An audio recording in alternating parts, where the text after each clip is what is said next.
Maka Abu Bakar mengatakan, ini tidak pernah dilakukan oleh Rasulullah.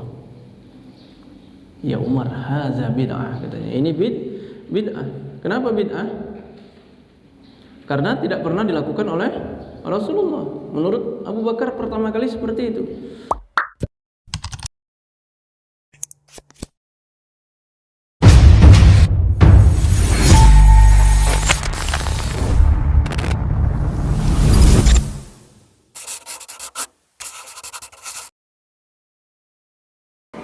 Inna lahu, dan sesungguhnya kami baginya lahafizun, sebagai penjaganya.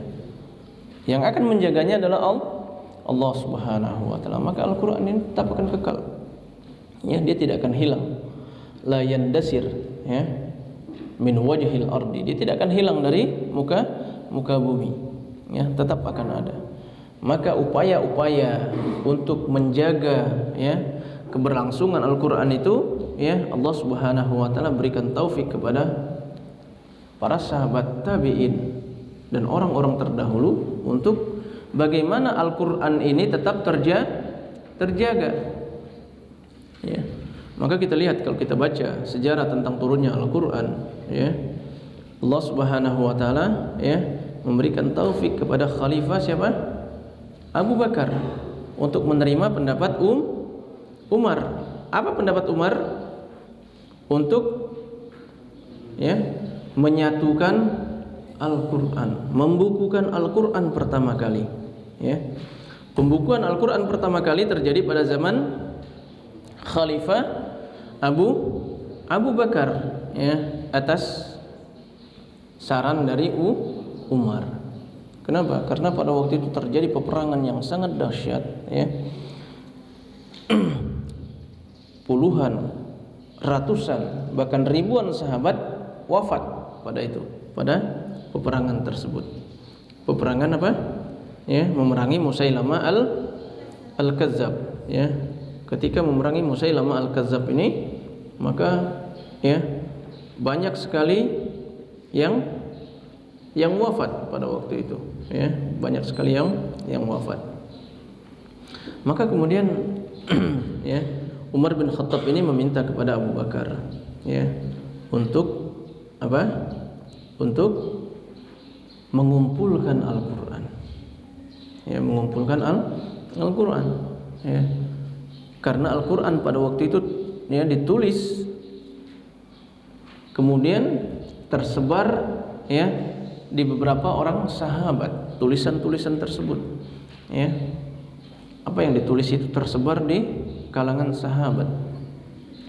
Di antara sahabat yang menyimpan Al-Qur'an tersebut, ya, sebagian besar dari Al-Qur'an tersebut adalah siapa? Sahabat Rasulullah, Zaid bin Sabit, ya. Zaid bin Sabit, ya, sekretaris Rasulullah. Karena setiap ayat turun, maka Zaid ini dipanggil lalu ditulis oleh Zaid, ya, dihafalkan kemudian ditulis, ya. Ditulis oleh Zaid, ya, kemudian disimpan. Kemudian para sahabat yang bisa menulis menyalin dari tulisan Zaid, ya, menghafal dari Zaid dan menyalin tulisan tersebut dari Zaid. Akhirnya sebagian ada yang, ya, sekian surat, sekian ayat tersebar banyak, ya, di rumah-rumah para sahabat. Maka ketika Abu Bakar, ya, diminta oleh Umar untuk mengumpulkan Al-Qur'an, maka Abu Bakar mengatakan, ya, ini tidak pernah dilakukan oleh Rasulullah. Ya Umar, haza bid'ah, katanya. Ini bid'ah. Kenapa bid'ah? Karena tidak pernah dilakukan oleh Rasulullah. Menurut Abu Bakar pertama kali seperti itu. Tetapi Umar mengatakan apa? Tidak, ini adalah sesuatu yang baik. Sesuatu yang baik. Karena Umar melihat jauh ke depan. Kalau seandainya Al-Qur'an ini tidak disatukan, tidak dikumpulkan dalam satu mushaf, ya, dalam satu mushaf, maka nanti generasi berikutnya, ya, yang ada surat An-Nisa, maka mereka hanya membaca surat An-Nisa saja dan menganggap bahwa surat An-Nisa saja sebagai Al-Qur'an tersebut, ya. yang sampai kepadanya sampai surat Al-Maidah, maka sampai surat Al-Maidah saja, maka ya diajak diskusi sampailah kemudian terbuka hati Abu Bakar. Ya. Setelah terbuka maka dipanggillah Zaid. Ya, Zaid bin Sabit, ya Zaid katanya ya. Diceritakan sebagaimana diskusi antara Umar dengan Abu Bakar kepada Zaid ya. Zaid mengatakan, ya ini tidak pernah dilakukan oleh Rasulullah katanya. Ya, tetapi ini baik. Sampai kemudian hati Zaid terbuka, lalu dia menjadi panitia, ya ketua panitia untuk pengumpulan ya Al-Quran pertama kali. Zaid mengatakan apa?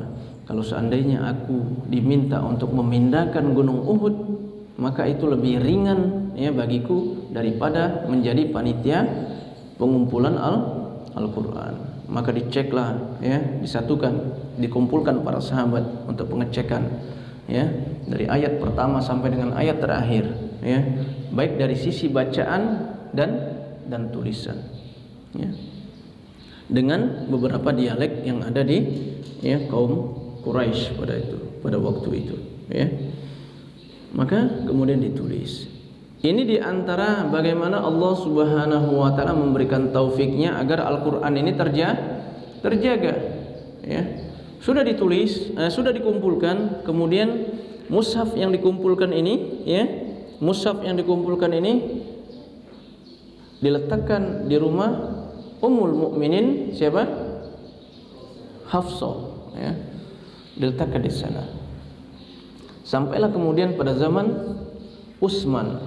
Zaman Utsman ini ya, ketika zaman Umar itu sudah sampai ke Afrika Barat sana Islam ya, sudah sampai ke Afrika Barat, Maroko, Aljazair ya, dan siap-siap untuk menyeberang ke Eropa pada waktu itu ya.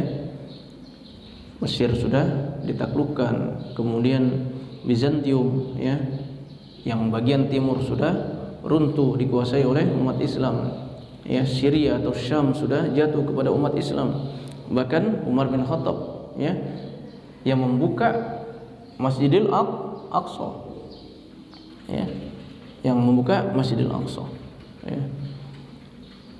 Nah, setelah pemerintahan Khalifah Umar pada zaman Utsman ya, pada zaman Utsman bin Affan, maka Islam ini makin melebar, makin jauh ya.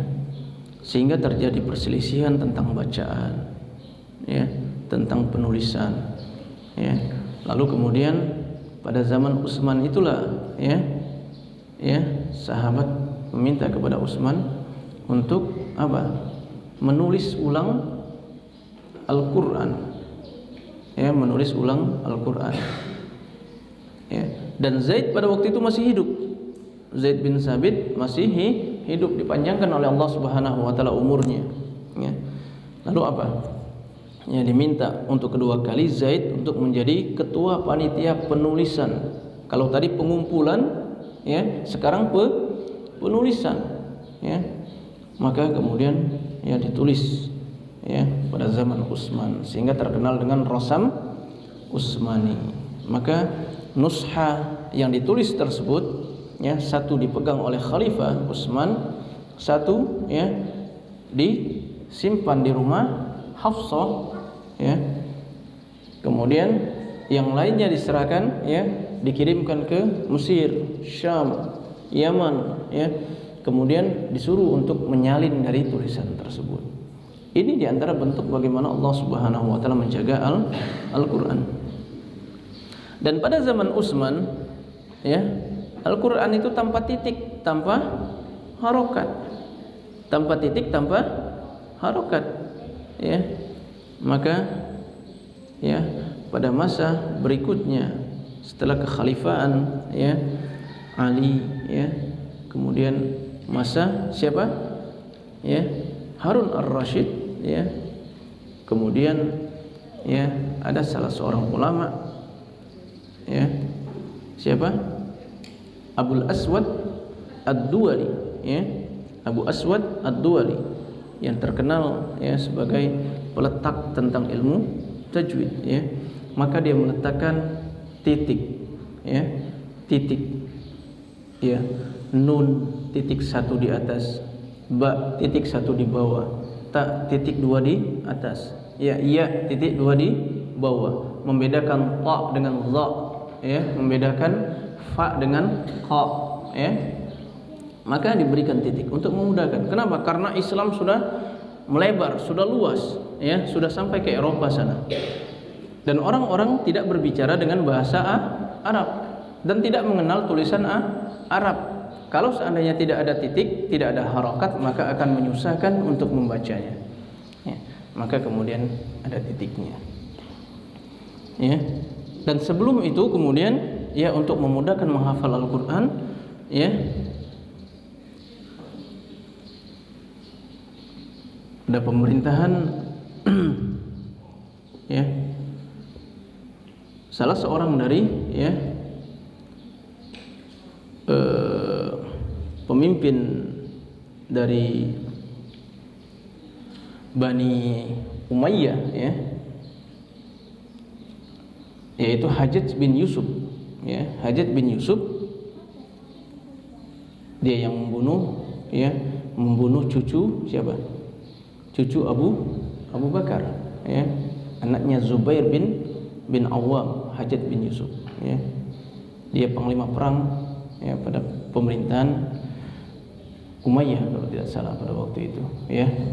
Jadi Hajjaj bin Yusuf ini walaupun dia seorang yang, ya, zalim, lalim, ya, kemudian sering, ya, membunuh para ulama, tetapi ada salah satu jasanya.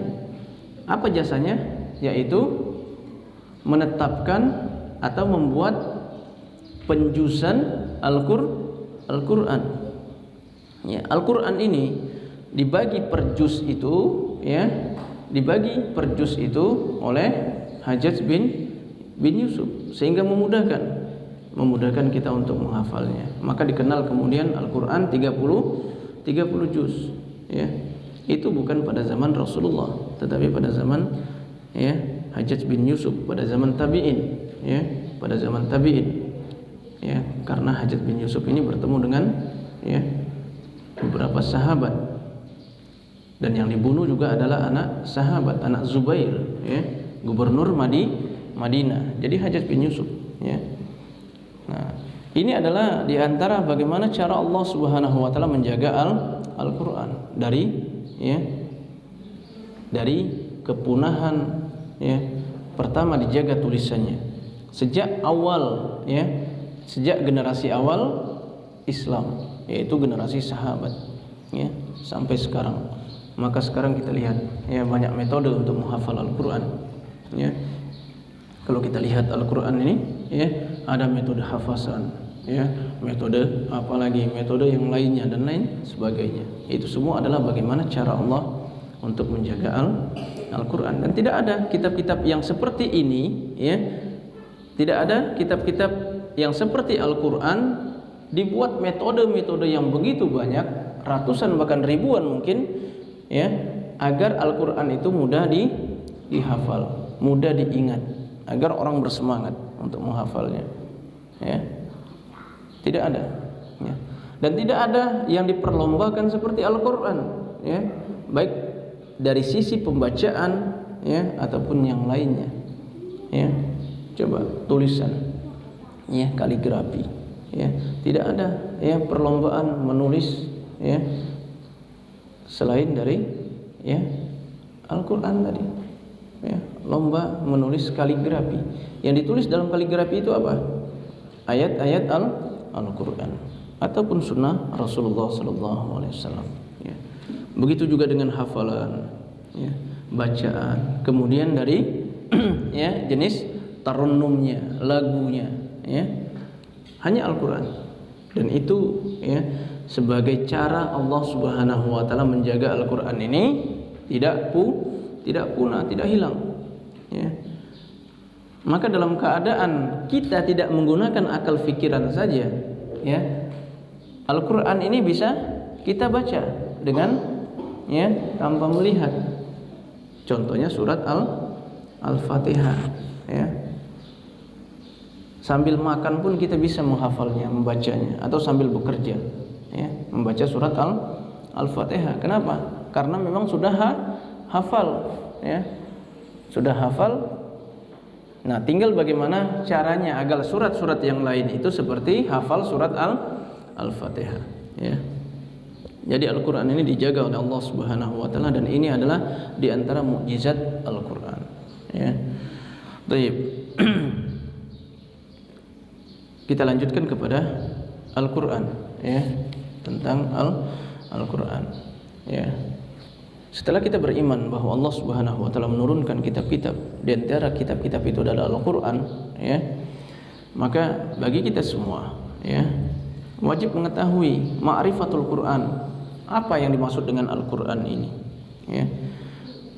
Jangan sampai kita salah, ya, dalam, ya, memahami mustalahat, ya, Al-Qur'an ini, istilah Al-Qur'an, ya.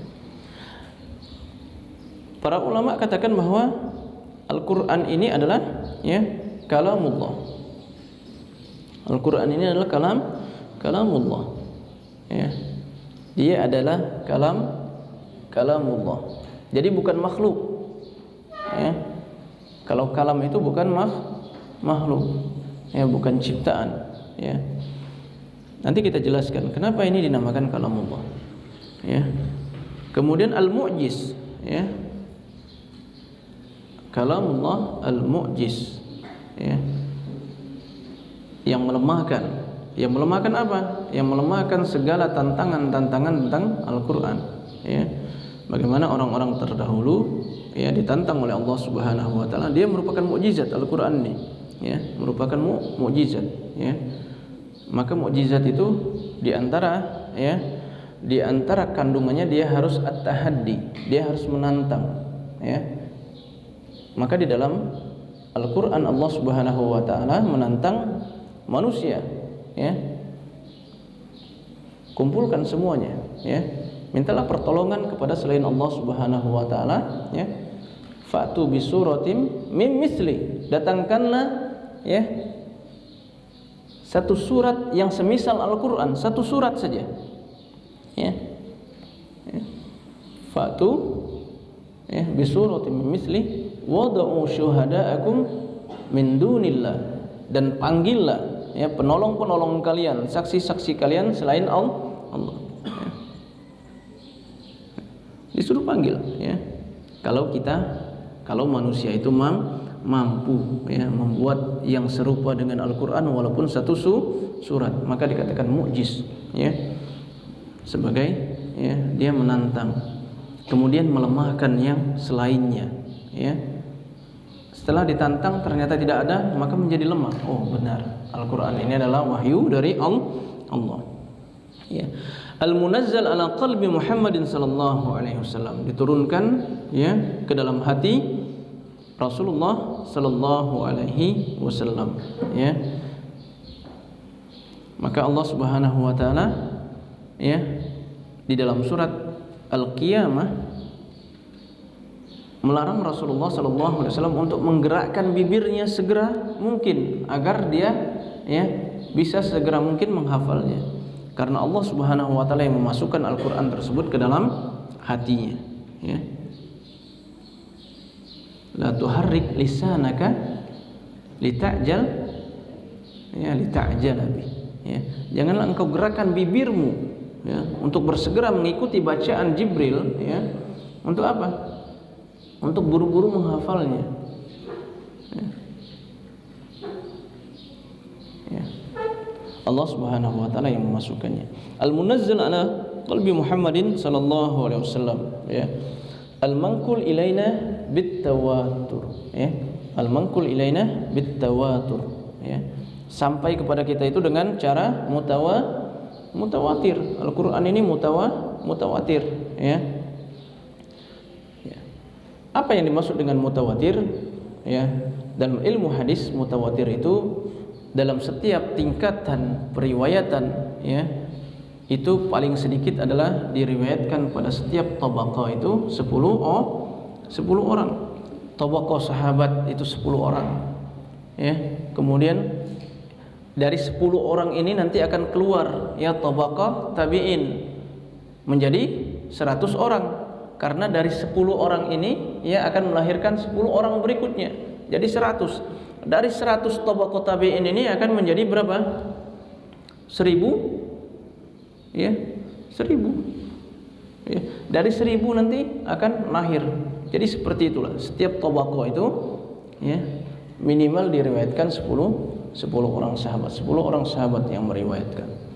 Ya, kemudian dari 10 ini, ya diriwayatkan oleh 10 orang tabi'in, ya, dari setiap sahabat. 10 kali 10 sama dengan 100 tabi'in. Dari tabi'in ini kemudian turun ke para tabi'in sampai, ya, setiap tabaqah itu, ya, 10, ya. Kalau 100 dikali 10 sama dengan 1000. 1000 dikali 10 sama dengan, ya, berapa? 100.000. Iya. Ya, ditambah 01 kan. Seperti itu. Sampailah kemudian, ya, kepada kita bitawatur. Al-muta'abbad bitilawatihi, bahwa membacanya itu termasuk dari ibadah. Jadi yang pertama definisi dari Al-Qur'an ini adalah kalamullah. Al-Qur'an ini adalah kalamullah. Dia bukan makhluk. Kenapa dia kalamullah? Ya, kenapa dia bukan makhluk? Ya. Kalau kalamullah itu tidak akan pernah salah. Ya. Kalamullah itu tidak akan pernah salah. Tetapi kalau makhluk itu kemungkinan salah ada. Al-Quran ini bukan diciptakan oleh Allah Subhanahu wa Ta'ala. Ya. Kenapa? Karena dia adalah kalam. Ya. Berupa, ya, kalam, ya, wahyu, ucapan-ucapan Allah Subhanahu wa Ta'ala yang menjadi pedoman dan panduan bagi manusia. Ya. Maka dari itu kemudian kita baca sejarah Imam Ahmad bin Hanbal ketika dikatakan kepadanya tentang, ya, Al-Quran, dipaksa dia untuk mengatakan Al-Quran ini sebagai makhluk, maka dia mengatakan tidak, katanya. Ya. Padahal pada waktu itu sebagian besar ulama, ya, dia mengatakan makhluk karena takut. Tetapi, ya, Imam Ahmad bin Hanbal dia tidak mau mengatakan bahwa Al-Quran ini adalah makhluk, sehingga kemudian dia dipenjara, kemudian dicambuk sampai, ya, tulang belakangnya ini, ya, bengkok, ya. Dan salah satu penyebab dari kematian Imam Ahmad adalah karena hukuman yang berat di penjara tersebut. Ya. Sehingga Imam Ahmad juga tertunda untuk menyelesaikan kitab apa? Hadisnya itu kitab Musnad. Ya, kitab Musnad Imam Ahmad. Yang kalau seandainya Imam Ahmad yang menyelesaikannya, ya, maka dikatakan bahwa itu adalah kitab yang paling sahih setelah Al-Quran. Ya. Lebih sahih dibandingkan kitab Bukhari. Ya. Kalau seandainya Imam Ahmad yang menyelesaikan, tetapi, ya, Imam Ahmad kemudian, ya, wafat dan dia belum sempat menyelesaikan. Kemudian, ya, dilanjutkan oleh anaknya Abdurrahman. Ya, dilanjutkan oleh anaknya Abdurrahman. Disitulah kemudian, ya, tercampurnya hadis-hadis yang sahih dan hadis-hadis yang kurang sahih, ya, atau hadis-hadis yang dhaif, ya. Dikarenakan tingkat keilmuan antara Abdurrahman, ya, dengan ayahnya Imam Ahmad bin Hanbal jauh, ya, jauh. Jadi dia adalah kalamullah, ya, kalamullah. Kemudian al-mu'jiz, dia merupakan mukjizat. Al-Quran ini merupakan mukjizat, ya. Maka Al-Quran ini mendahului ilmu pengetahuan, ya, mendahului ilmu pengetahuan. Berapa banyak sesuatu yang sudah diungkapkan 1400 abad yang lalu, 1400 tahun yang lalu, ya, diungkapkan oleh Al-Quran, baru fakta itu, ya, betul-betul diketahui oleh manusia, ya, dengan ilmu pengetahuan betul-betul diketahui, oh, ya, sudah menjadi fakta apa yang disampaikan oleh Al-Quran 1400 tahun yang lalu itu ternyata, ya, benar, ya. Maka Al-Quran ini mendahului ilmu pengetahuan, ya. Maka diantara, ya, sesuatu yang paling terkenal, ya, tentang apa? Insyiqaq al-qamar, ya. Iqtarabatis sa'ah wa insyaqqal qamar, ya. Telah dekat hari kiamat dan bulan telah terbelah, ya. Telah terbelah, ya. Bulan telah terbelah. Ya. Maka kemudian pada abad 2000 ini, ya, NASA, ya, Badan Antariksa Amerika, ya, membuktikan ketika dia mengambil, ya, foto tentang bulan, maka dia lihat di bulan itu seperti ada parit yang begitu panjang dan lurus, ya. Mereka analisa ini apa, ya. Oh, lalu mereka memutuskan, ya. Mereka kemudian mengatakan, ya, mereka mengatakan bahwa dulu bulan pernah terbelah, ya. Dulu bulan pernah terbelah sehingga ada parit yang lurus panjang mengitari bulan tersebut, ya, lalu disatukan lagi, ya. Lalu disatukan lagi. Ternyata itu 1400 tahun yang lalu sudah diungkapkan oleh Al-Qur'an. Iqtarabatis sa'ah wa syaqqal qamar, ya. Telah dekat hari kiamat dan bulan telah terbelah. Ya, di antara tanda-tanda dekatnya hari kiamat adalah terbelahnya bulan. Kapan terjadi? Ya, pada zaman Rasulullah. Ketika orang-orang Quraisy tidak percaya kepada, ya, Rasulullah bahwa dia adalah nabi, maka mereka meminta agar kalau seandainya engkau bisa membelah bulan, ya, maka kami akan beriman, ya, kata orang-orang, ya, kafir Quraisy pada waktu itu. Maka kemudian Rasulullah SAW, ya, membelah bulan dengan telunjuknya, diletakkan, ya, yang satu di sebelah kanan, yang satu sebelah kiri, maka bulan itu terbelah, ya. Bulan purnama pada waktu itu, ya, terbelah, ya. Tetapi janji mereka akan beriman kalau melihat hal tersebut, ya, hanya tinggal janji, ya. Begitu mereka melihat fakta, ya, lalu mereka mengatakan bahwa ini adalah sihir, ya, ini adalah sihir, padahal itu adalah, ya, mukjizat, ya, yang diberikan oleh Allah. Dan sekarang fakta bahwa bulan pernah terbelah itu dikuatkan dengan apa yang dikatakan oleh Badan Antariksa Amerika, ya, NASA, bahwa bulan pernah terbelah, ya. Maka al-mu'jiz, ya, bahwa, ya, bagaimana terjadinya hujan, ya, terjadinya hujan, maka sudah diungkapkan oleh Al-Quran. Bagaimana terjadinya pembuahan, ya, dan banyak yang selain itu, ya. Jadi dia, ya, Al-Quran ini merupakan mukjizat, ya, mukjizat.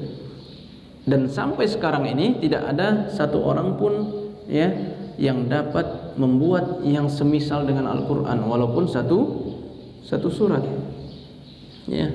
Ada nabi palsu yang coba-coba untuk membuat surat, ya, di dalam Al-Quran, menyamai surat di dalam Al-Quran, surat Al-Fil, ya, Al-Fil, ya, Musailamah Al-Kazzab, malah diketawain, ya, Al-Fil, wa ma adraka mal fil, ya. Tahukah kalian apa itu al-fil, ya, ya. Zailuhu tawil, ya, buntutnya panjang, ya, ya. Kemudian, ya, wa batnuhu, ya, kabir, ya. Kemudian, ya, anfuhu tawil, ya, hidungnya panjang, kemudian perutnya besar, ya, telinganya lebar, ya. Diketawain, ya, diketawain persis kayak pantun, ya, pantun anak-anak, ya. Tahukah kalian kodok, ya? Kodok lahir dari anak kodok. Ya. Jadi seperti itu, ya. Diketawain, ya. Begitu juga ada surat namanya surat Ad-Dibda, ya, yang diturunkan kepada Musailamah Al-Kazzab, ya, dari setan tentu, ya, bukan dari Allah. Ad-Dibda, wa ma adraka ma dibda. Tahukah kalian kodok, ya? Apa itu kodok? Ya, tahukah kalian apa itu kodok? Ya. Kodok dari anak kodok. Enggak usah diungkapkan, udah tahu orangnya, ya, bahwa kodok itu dari anak kodok, ya. Ya. Jadi diketawain, ya. Nah, kadang-kadang orang-orang membenarkan tentang sesuatu yang seperti itu bukan karena percaya dan beriman, tetapi ingin mengambil manfaat duniawi. Ya, jadi seperti itu. Al-munazzal ala qalbi Muhammadin sallallahu alaihi wasallam, bahwa Al-Qur'an ini diturunkan kepada Rasulullah, Rasulullah yang tidak bisa membaca, tidak bisa menulis, maka itu juga adalah mukjizat Al-Qur'an, bahwa Rasulullah ini tidak bisa membaca dan menulis, sehingga tuduhan bahwa Rasulullah itu melakukan plagiat tidak mungkin. Kenapa? Karena dia tidak pernah membaca. Dia tidak pernah membaca kitab-kitab suci terdahulu.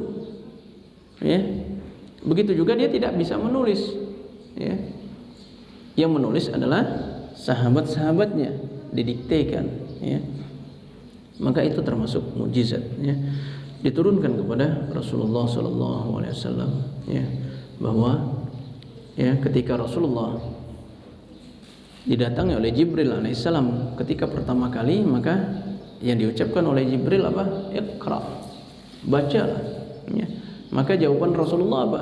Ma ana biqari, saya tidak bisa membaca. Ma ana biqari, sampai 3 kali. Maka dipeluk oleh Jibril, kemudian sampai Rasulullah itu terengah-engah, apa terengah-engah itu? Sampai megap-megap, susah bernapas, lalu dibacakan Iqra bismi rabbikal ladzi khalaq, khalaqal insana min 'alaq, Iqra wa rabbukal akram. 5 ayat pertama surat Al-Alaq. Maka setelah itu Rasulullah sallallahu alaihi wasallam dimudahkan dalam menghafal. Maka apa yang disampaikan oleh Jibril kemudian langsung dihafal oleh Rasulullah sallallahu alaihi wasallam, dimasukkan ke dalam hati, hafal di dalam hati, hafal di dalam hati. Kalau kita hafal di luar kepala, maka hafal di luar kepala, melihat terus bacaannya, karena hafalnya di luar kepala. Al-manqul ilaina bitawatur, bahwa Al-Qur'an ini sampai kepada kita dengan cara yang mutawatir. Mutawatir. Jadi bukan hanya 10, tetapi seluruh sahabat, baik dari ayat yang pertama bismillah sampai dengan ayat terakhir, apa ayat terakhir?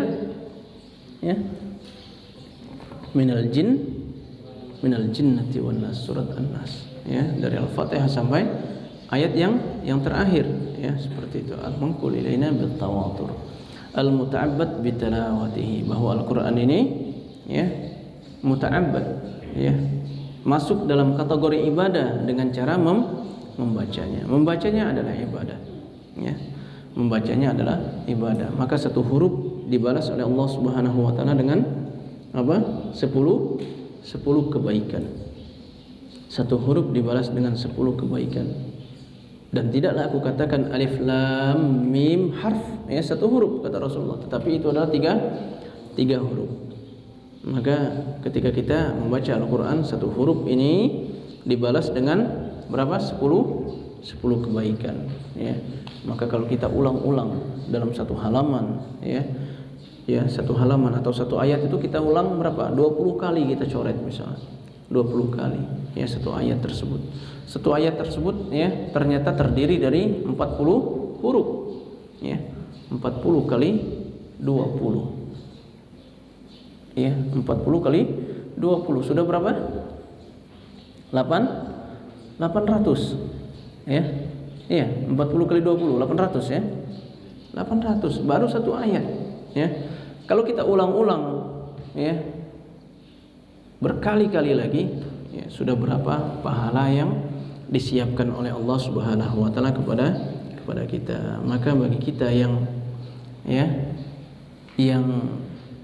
tidak mudah hafal, membaca berulang-ulang tidak mudah hafal, itu bisa jadi karena Allah Subhanahu wa taala ingin agar kita mendapatkan pahala yang lebih banyak. Makin banyak kita mengulang-ulangnya, makin banyak kita membacanya, maka makin banyak pahalanya. Jadi seperti itu. Baik. Semoga bermanfaat apa yang disampaikan ini. Ya, hadanallahu wa iyyakum ajmain. Kita sambung lagi tentang Al-Qur'an pada kesempatan yang akan datang. Ya, kita tutup dengan doa kafaratul majlis. Subhanakallahumma bihamdika asyhadu an la ilaha illa anta astaghfiruka wa atubu ilaik. Wassalamualaikum warahmatullahi wabarakatuh.